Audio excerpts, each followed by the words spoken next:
से कर्कट राशि 7-4 8-4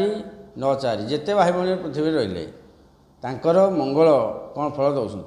ना 14-9-2025 रु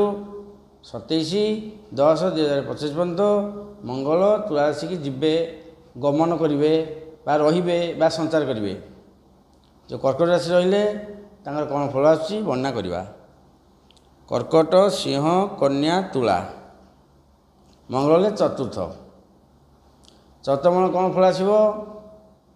ना चतुर्थ मंगल आसो जगह घर गाड़ी जदि असुविधा अच्छी गाड़ी चोरी होती चेष्टा करतु मिल गाड़ी नष्ट हो चेष्टा करतु आसो नुआ गाड़ी किणतु जदि जगह किणा मन अच्छी जे मोटे जगह किणती कि किणव 1.5 मास भर चेष्टा करतु निश्चय हे। जो मैंने सब जमी व्यवसाय मुंड दे कर्कट राशि भाई भाई मैंने या जमी ताकू देवा ता जमी आकू देवा किसी पैसा पाइबा ये सब जिनस जे कर्कट राशि से निश्चय शुभफल पाँच देखा दृष्टिफल 1 2 3 4 सप्तम दृष्टि उच्चस्थान शनि क्षेत्र को मंगल रहा चतुर्थ दृष्टि से कौन फल देवे ना कर्म उन्नत पितृ जदि पीड़ा थब बाधार मुक्ति बड़ बड़ लोक सहित संपर्क उत्तम स्त्री सहित संपर्क उत्तम व्यवसाय उत्तम विदेश यात्रा उत्तम सब ठीक रहा। सप्तम दृष्टि 1 2 3 4 5 6 7 सप्तम दृष्टि रहा दशम स्थान निज घर मेष राशि को सिटी मंगल कौन करेंगे ना कर्म उत्तम आसूची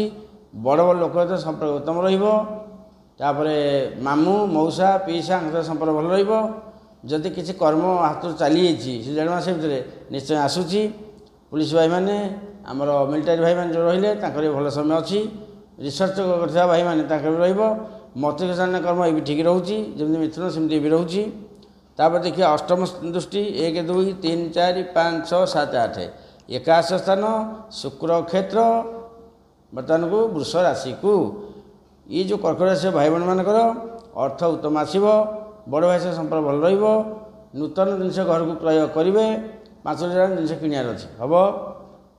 जार लक्ष्य थी आ गए कर्कट राशि तो 5 वर्ष पड़ा से कह 5 लाख जिनस किणव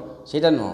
जो मान लक्ष्य अच्छी 5 लाख टका जगह किणी कि 5 वर्ष है पारूनी से पीरियड हम जमी कहल अच्छी तुटुनी चेष्टा कले तुटब अहेतु कम किंद जोटा संभव से हम देखिए मोटामोटी पर भल अच्छी कर्कट राशि पूरा भल पुणी देखिए अलग अच्छी।